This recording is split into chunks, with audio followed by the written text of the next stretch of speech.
What's up, friends? Planting some more stuff for the Friendly Food Forest this spring 2020. We didn't get our garlic in last fall, but we got big hopes that we can cold stratify it in the refrigerator and get lots of garlic this year. Well, a little bit of garlic this year, maybe lots for next year.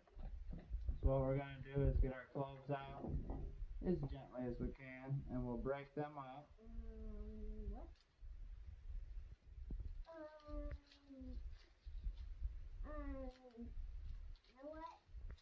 Okay, break that up for me, Roman.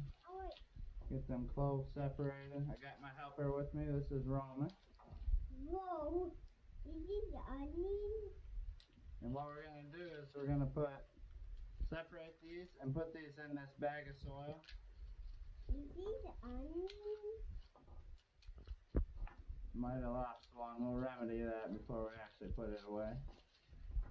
And real quick, we're going to be planting getting our seed order going here too.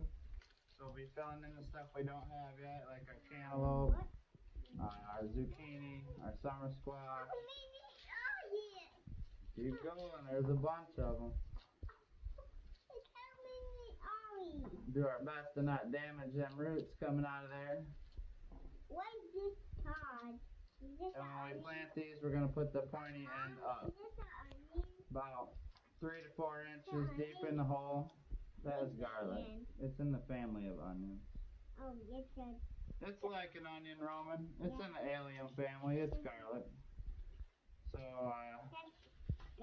we're going to take these, and for right now, we're just going to get them down in the soil. It doesn't have to be perfect. Oh, this one. That one was hot. You want to have a little bit of water in with your soil, too, so it's a good consistency. How many are you, Mom? And we're just making a little hole in the middle and then pushing them down a bit. Can you help me with this one, Mom?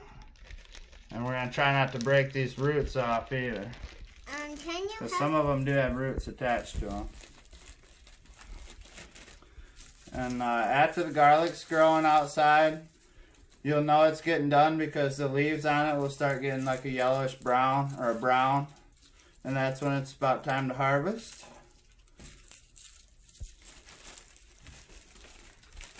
And I'm just plopping them in, kind of making a hole, and doing my best to drop them in, then we'll push them down in from there. As long as they're covered on top by a good inch or two of soil, and try not to break them roots, like I said. There's so many of these. There is more than I thought there was going to be. There's so many going. It does help to use a little bit bigger bag, but in the circumstances, we had to be happy with using what we had because we are trying to avoid them trips to the store, which is partially what this is all about. We want to be sustainable in 2020 and all the years after that, really. So that's about a wrap. I'm going to put a little bit more water on these because honestly I didn't get as much on there as I thought I did. And then we'll plop them in the refrigerator for 4 to 5 weeks. How many are these, Mom? And we'll try to time that out, which I think we got good timing. It should be 1 to 2 weeks after your last freeze if you can get away with it. So we'll prep a little garden space outside. We'll have these in the refrigerator and we will be ready to plant garlic in the spring and hopefully have a good harvest this late summer, early fall. Let's go down in the basement and check out a little bit more we got going on for the Friendly Food Forest. Lots of good healthy growth down in the basement. We're real excited about some of our newer stuff. Got the kale coming in, nice bed of microgreens. We've been chomping on these, Roman and I and Mom both like to munch on these. Got some lettuce coming up. Might be getting a little bit leggy, so I do think I'm going to move these under the light a tad bit better, get them under that bigger light. Got our cucumbers popping through. Got the pole beans, a little bit of parsley and thyme, broccoli. We can munch on them as microgreens too, so we'll thin them down to 1 and we'll just munch on them. Just a little early gratification that way.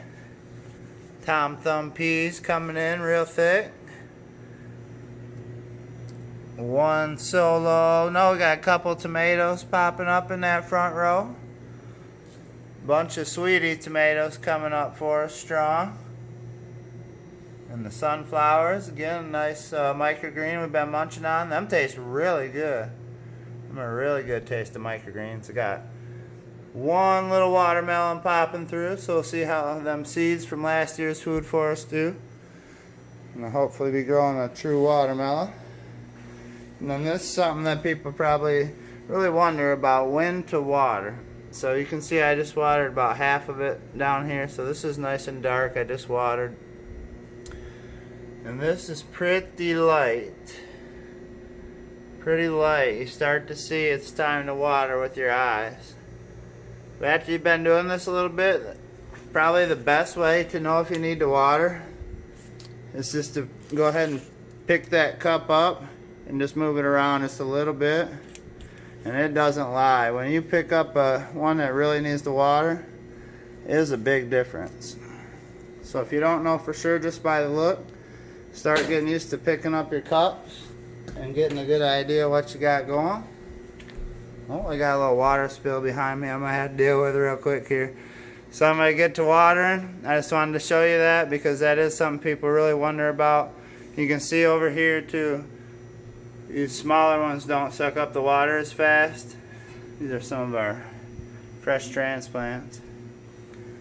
So this is a little bit heavier, and you can really tell by the weight. So if I do water them, I'm going to go really light on it.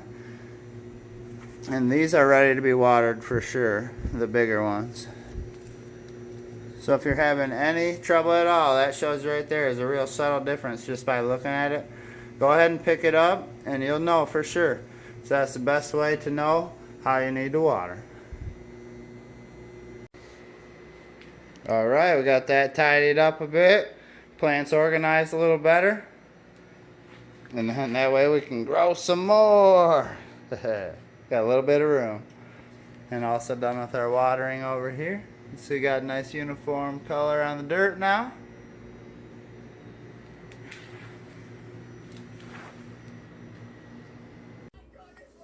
Alright, don't forget to like it, subscribe, and share this one around if you're getting some garlic going or you're getting your victory garden going for this year's 2020 Food Forest at your house.